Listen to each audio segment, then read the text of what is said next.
At the end of class, Pablo would wait, as always, for his little sister Eloisa, whose classes ended a little later today. They always walked home together. Eloisa appeared disheveled and flushed. Pablo asked, "Is something wrong?" "No, we had gym class last class. Where are we going now?" "There's a kiosk on the first floor, and there's a book I need on programming. My dad gave me money for it." "But you already have such books." "What I have is for beginners. If you want, you can learn it yourself. I have to move on."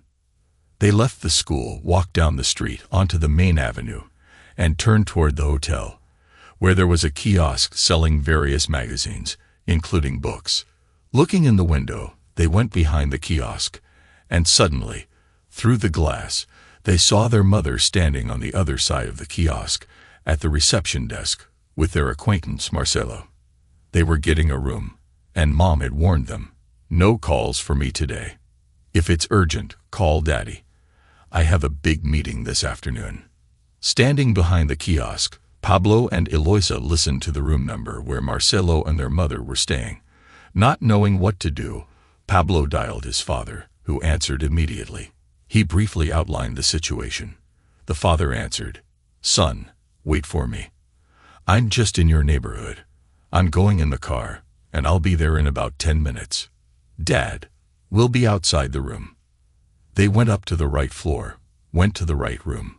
They waited for about 5 minutes. Eloisa got tired of it, and went to the door and started knocking on it with her foot. After a while, the door opened, and Marcelo stood on the doorstep in a hotel robe. Eloisa said, "Call your mother." "But your mom's not here. And I'm going to call the police now and tell them you tried to lure me into the room and my brother saved me. Isn't that right, Pablo?" "Yes, I heard it myself." Just then, the elevator door opened and their father came out. Marcelo wanted to close the door, but he couldn't handle Pablo. Eloisa slipped into the room and saw her mother, sitting on the bed in the same robe as Marcelo's, who had just taken a shower. Alejandro, who entered the room with his son, saw the same picture. Seeing his family, Maria cried. Marcelo babbled, "Alejandro, you've got it all wrong." Alejandro turned around and hit Marcelo. The blow sent him crashing under the window of the one-room suite, his nose bleeding. Maria jumped out of bed and begged, "Alejandro, don't." Alejandro took Eloisa's hand and said to Pablo, "Let's get out of here." As soon as they stepped outside, Marcelo shrieked, "Maria, if my wife finds out about this, I'm finished. Go wash the blood off you. I'll get dressed. I told you we shouldn't do this. You wanted to stir up the blood. Did I stir it up? And how did you make me look in front of my family?" "I didn't make anyone look bad. I don't know where your family came from. I got punched in the face too, and I'm your boss. What am I going to tell my wife now?" "That's for you to think about." "Think what?" "Call your husband. Stop him. He won't answer. Get dressed quick. I'm taking you home to stop your husband. Besides, we didn't have anything. How are we gonna prove it to him now? How do we explain it to the kids? They won't believe it. I'll be disgraced for the rest of my life." Meanwhile, Alejandro and the children were waiting for the elevator when he felt a strong, squeezing pain behind his chest. From somewhere came a growing sense of anxiety and fear. It became harder to breathe, and there was pain in his arms, jaw, neck, shoulders, and back. As they entered the elevator, weakness and nausea came over him. There was an unbearable headache. He realized it was either a stroke or a heart attack. The first to notice that he was ill was Eloisa, who said, "Papa, you look white. Aren't you sick?" At this time, Alejandro's eyes were swimming and his legs refused to walk. Pablo picked up his father, and after exiting the elevator, sat him in a chair in the lobby. Eloisa turned to the women sitting in the foyer. An ambulance was immediately called, which arrived rather quickly as it was traveling from a call from a house nearby. Maria and Marcelo had taken the elevator down to the underground parking lot, so they were unaware that Alejandro had been taken away by ambulance. The children had left with him. Marcelo drove Maria to the house, but did not enter the yard. She got out of the car, went up to her apartment, but no one was home. She called Marcelo, who listened to her, and ordered her to stay home. Stay home. They're gonna show up anyway. Do what you want, but what happened in the hotel must not go beyond the hotel. Maria heated up dinner for the kids, figuring they would be home soon, but at 6 p.m. they were gone.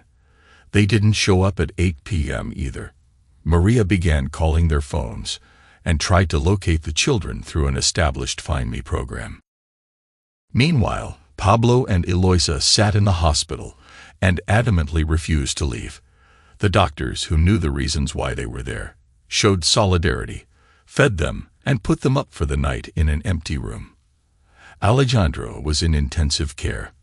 The whole complex of measures had been performed, and now he was fighting the disease himself. The next day, a cardiologist came out of the intensive care unit, approached Pablo and Eloisa, and said, "Your father will be fine. The stress he'd been under had taken its toll, but he'll be fine.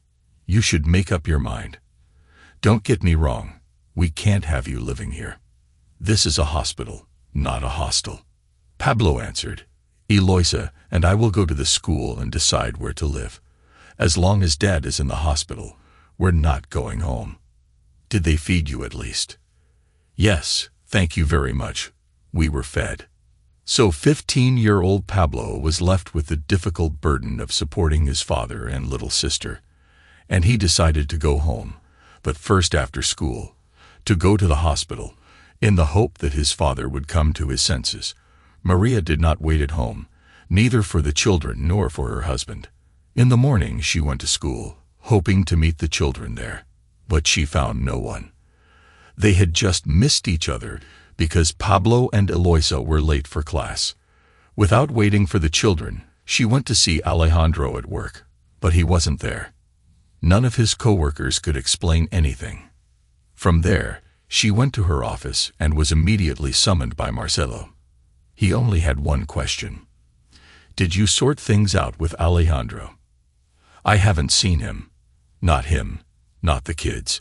They didn't show up at home." "Well, he couldn't have gone to his parents' house in the middle of the school year. Did you call them?" "What if they're not there?" "You realize I'm sitting on a powder keg. If my wife finds out about my adventure, she'll kill me. What were you thinking when you were chasing me? And now you're putting it all on me. Even though I'm the one who's hurt the most. I was hurt too. I got punched in the face by your husband. I had a hard time explaining to my wife yesterday why my face was broken. I cited some unknown hooligans in the alley. At school, Eloisa was in the same class as Marcelo's daughter. The girls were quite friendly with each other. At recess, Ava, Marcelo's daughter, asked her friend, "Why are you late for school? Daddy couldn't let you down." "Yeah, he was a little sick." "Then why was your mom standing outside the school?" "I figured she was looking for you." "I don't know who she was looking for. We had some hooligans beat up my dad in the back alley yesterday." "Ava, your daddy didn't get beat up in the alley. My dad hit him when he found him in a hotel room with my mom. They were wearing the same hotel gown." "How do you know?" "I was there with Pablo too, and I saw everything." Eloisa told her friend everything that happened at the hotel. The only thing she didn't tell her friend was that her father was in the hospital. At the end of the class, Eloisa and Pablo went to the hospital, where good news was waiting for them, and the doctor allowed them to meet him. They were given white coats and led to the intensive care unit. The father was awake. When he saw them, he asked in a quiet voice, "How are you doing?" Pablo answered cheerfully, "Everything is fine. We're just on our way home from school. I know you spent the night at the hospital. Are you thinking of going home?" Eloisa and I discussed that option, and we decided, we can't do anything until your discharge, but we'll live apart from Mom. "But Mom didn't do anything bad to you." "Dad, she betrayed you, which means she betrayed us. And how will you live apart?" "Very simple. We'll cook and do our own laundry. We'll share a room with Eloisa." "What's with the spare room?" When you get discharged, we'll put you in this room. Or are you going to make up with Mom? Pablo, I haven't decided anything yet. I just woke up, but you and Eloisa are right. I have to make a decision, and it's probably a divorce. I want your opinion. You and me. And now we're gonna live on our own. As long as it doesn't interfere with school. I foresee difficulties for you financially. There's a bank card hidden in a drawer in my office. I've been saving for a vacation, but you need it more. I'll get out of here, get back on my feet, and then you'll feel better. Does Mom know where I am? No, we haven't contacted her. We haven't seen her, and we won't tell her anything. The doctor said her visits are not advisable, so don't tell her anything. Pablo and Eloisa returned home. In the kitchen, Pablo divided the plates and pots, prepared lunch from the food he had brought, and fed his sister. She marveled, "Pablo, I didn't know you could cook so well." "Eloisa, it's not me. It's the internet." "You're so sneaky. I'm doing my homework and you're making dinner on the internet. Hurry up and eat. I've got dishes to wash and homework to do." Ava came home and at dinner told her mother about where her father had really been beaten. Vera listened attentively to her daughter and called Maria. When she answered, she asked, "Maria, is there anything you want to tell me about what happened yesterday at the hotel?" "Vera, I'm sorry. It was a stupid thing to do. I shouldn't have agreed to it, but your Marcelo was so convincing I couldn't resist, especially since, as you know, he's my boss." "How long have you been seeing him?" "He's been nailing me for a while. You know, he'd give me a hug, a friendly peck on the cheek. But we never really met. We socialized at work, at corporate events. But you were at corporate parties, and me, and my husband. All we did was dance, and yesterday our secretary didn't show up for work, so we asked the old lady from accounting to sit in the waiting room. I guess Marcelo didn't like it, so he called me up and suggested we go to the hotel for lunch. I'm not stupid. I knew what the offer meant." "And you accepted it?" "Yes, I admit I accepted it, although I had a choice." "And what did your husband tell you?"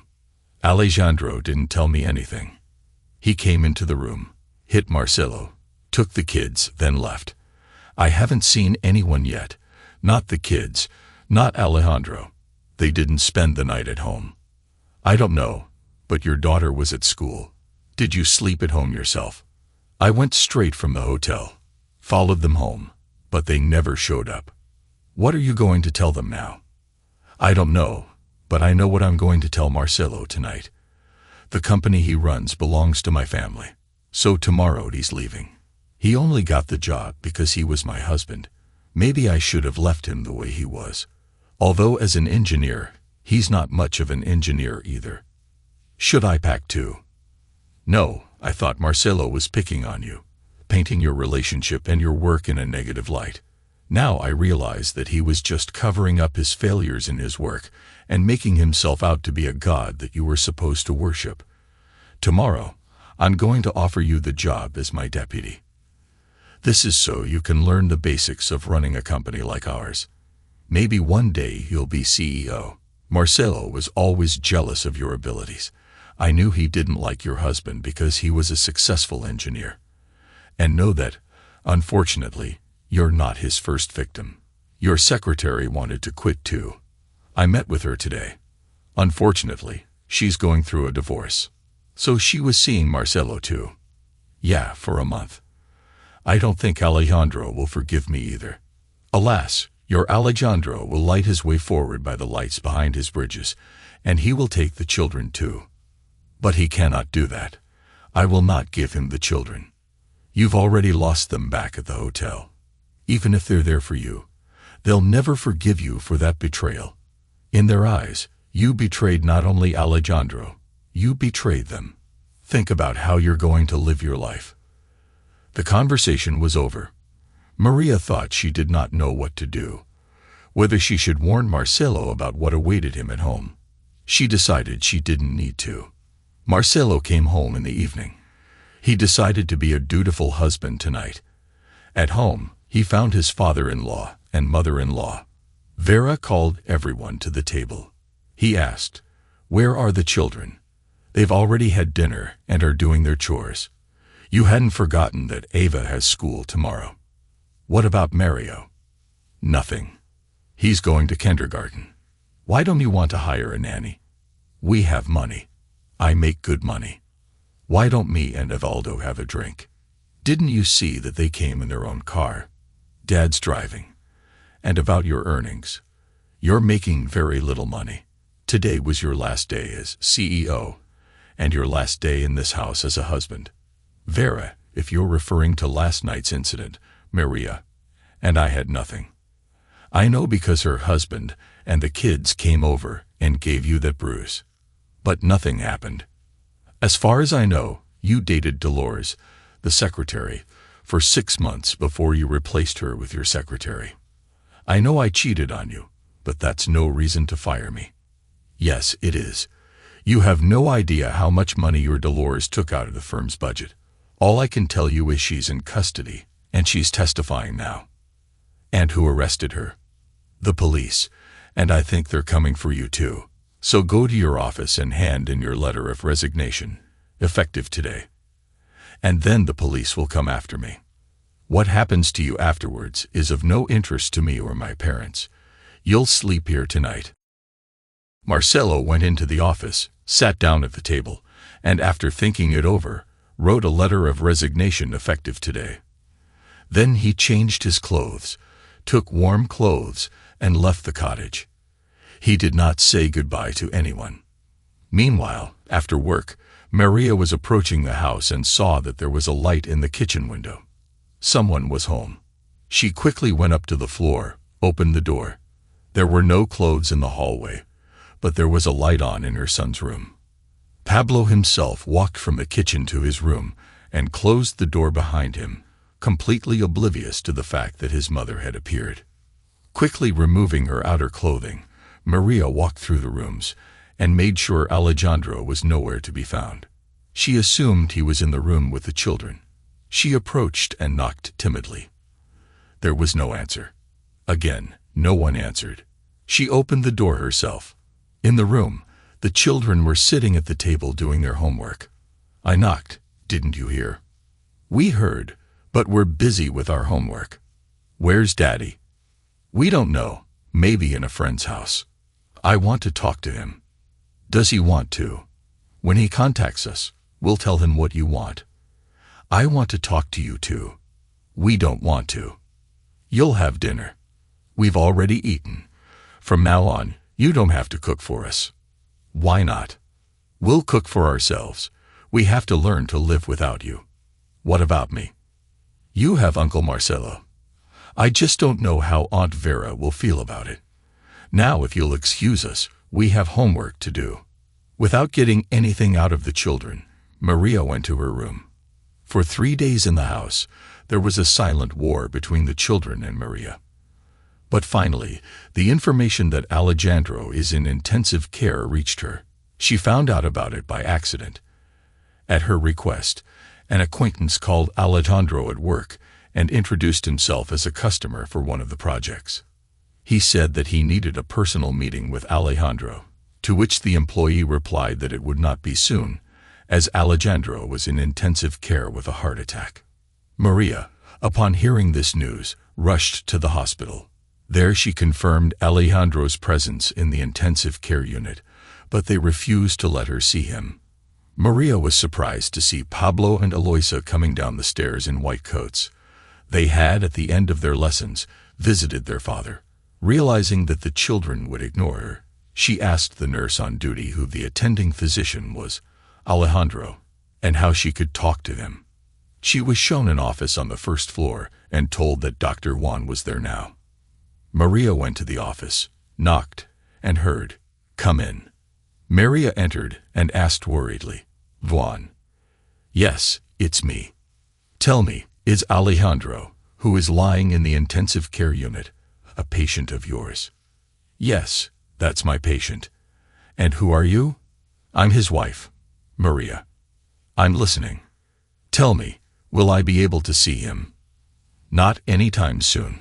I can't put Alejandro under stress, and you talking to him would undo everything I've accomplished to get your husband out of that world. What happened to him? You don't know. You killed him. He had a heart attack. The pain and the injuries were terrible, and yes, he was on the edge. I brought him out of it today. The kids are a big help. I think he will get better every day. I realize what I did was wrong, and I need to apologize to him. You broke his heart. He'll never recover from that.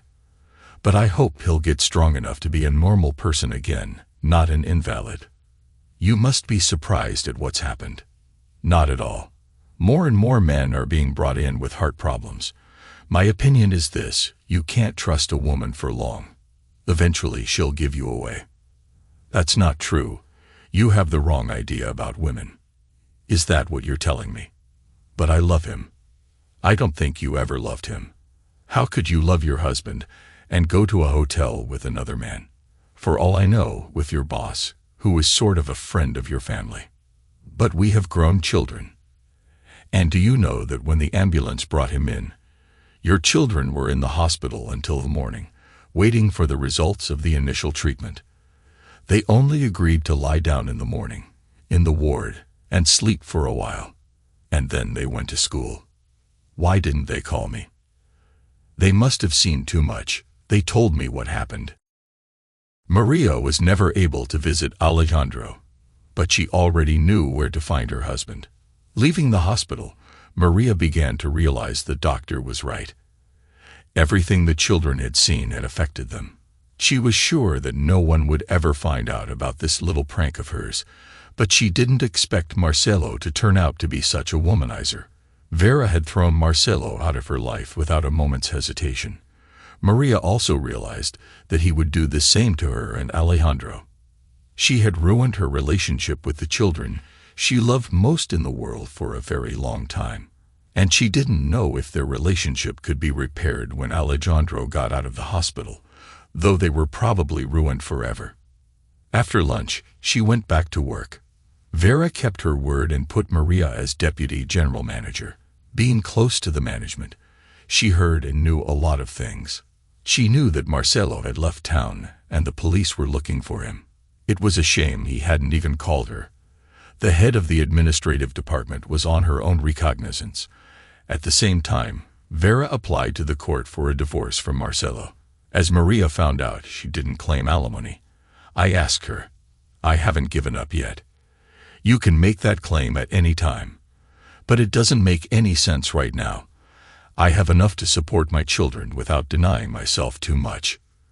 Tell me, why did you keep my job and even promote me? I guess I feel guilty. You know everything about me." What do I know? Marcelo and his buddy Roges decided to create a little harem of women to help them with their contracting needs. It was simple. They organized picnics at Roges' cottage with the women and representatives who came to sign contracts.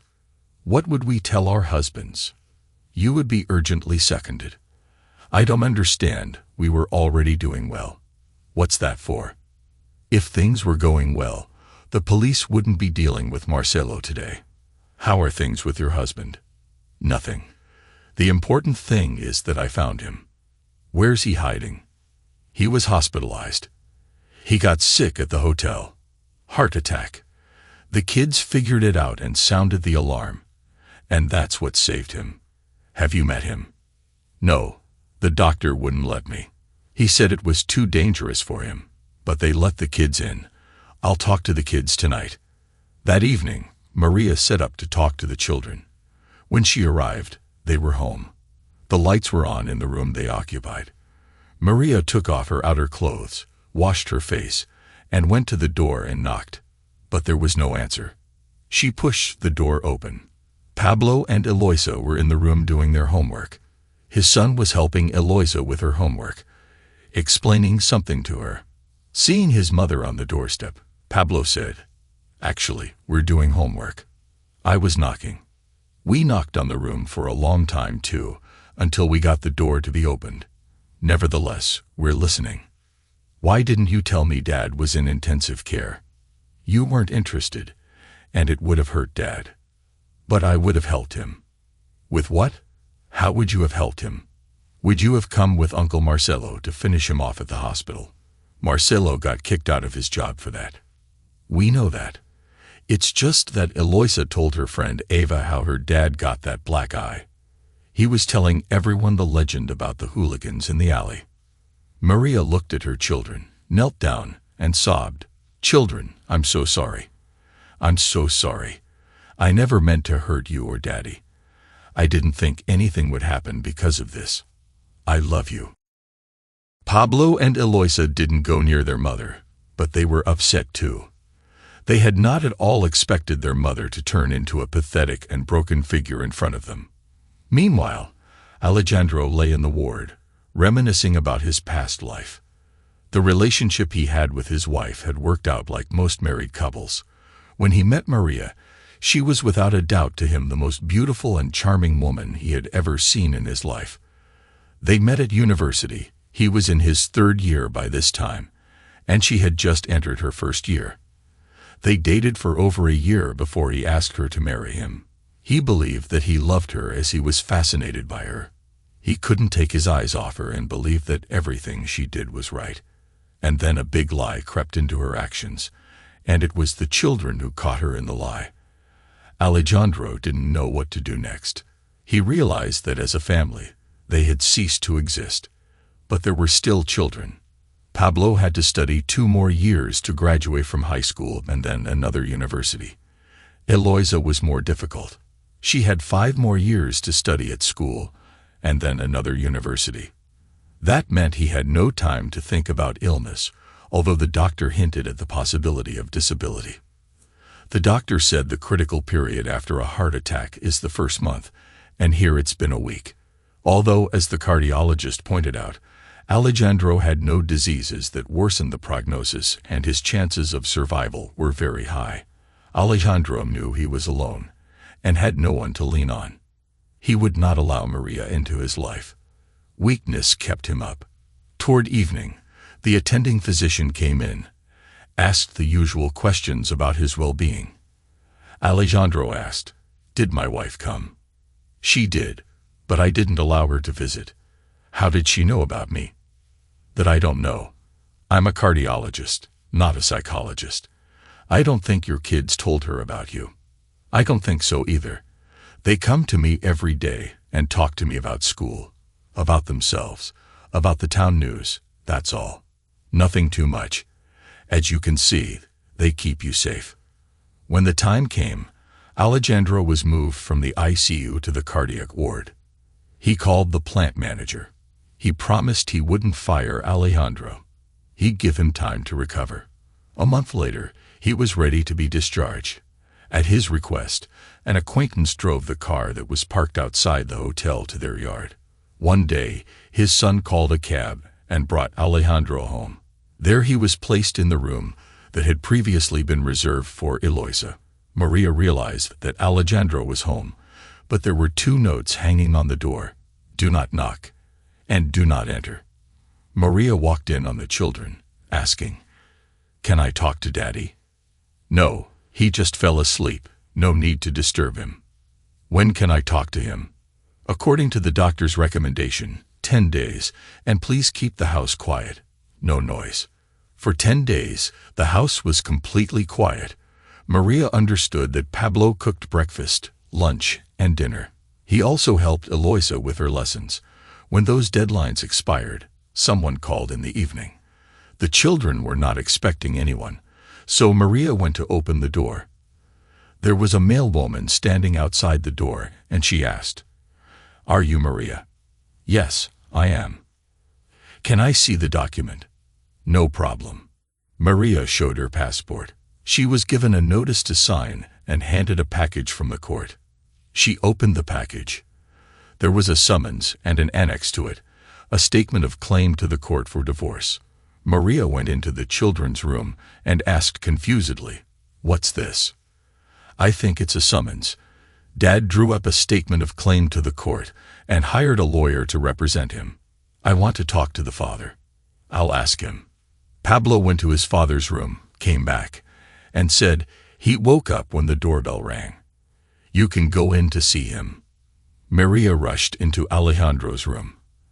Alejandro was half lying on the bed. He asked, "What do you want?" "I want to know why you're divorcing me." Alejandro took a couple more breaths to get his blood pressure under control and supplemented, "I filed on the grounds of irreconcilable differences, not adultery," which was the case. "I think I did more than fair. I'll leave you half of everything we've acquired. We'll split this apartment. 1 room for you, 2 rooms for me and the kids, 3 if we can. If I pay extra for the 3rd room, I can afford it. My job's all right. I'll get my old job back when I finish rehab. All communication between us is through my attorney. His phone number and place of employment are listed in the complaint. It's no use arguing with me about the divorce. And as you realize, Pablo and Eloisa are staying with me or things will get very bad." "But what would I do without you?" "I don't know, but that day you ripped my heart out, and not only me. I don't know if you noticed or not, but our kids are all grown up now, but they need help. You're going to rehab. I'm probably not going to rehab. I'm going to slowly recover at our doctor's center. I'm going to start working part-time. I've already made arrangements with my director. I love you and the kids. I can't do it without you. You shouldn't have thought of that before you went up to the hotel room in front of the kids. I didn't know they could see me. And if you had, that's a stupid question. What if they hadn't? Although you know I don't care what you say or what you want. But I love you and I love the kids, and what I did was stupid. Then why did you have a lover? No, don't tell me anything about him or yourself. If you're done with him, find another man or 2, as many as you want. You don't need me as a husband in the singular. Now, if you have nothing more to say, go away, I'm tired." In the end, Maria fought the divorce. The court gave her 3 months to reconcile. During that time, Alejandro looked for an apartment swap. At the last court hearing, his lawyer announced his offer. By this time, Maria was completely broken. She practically did not object to the lawsuit. She sadly listened to her children, who were being questioned in court, deciding who they wanted to live with.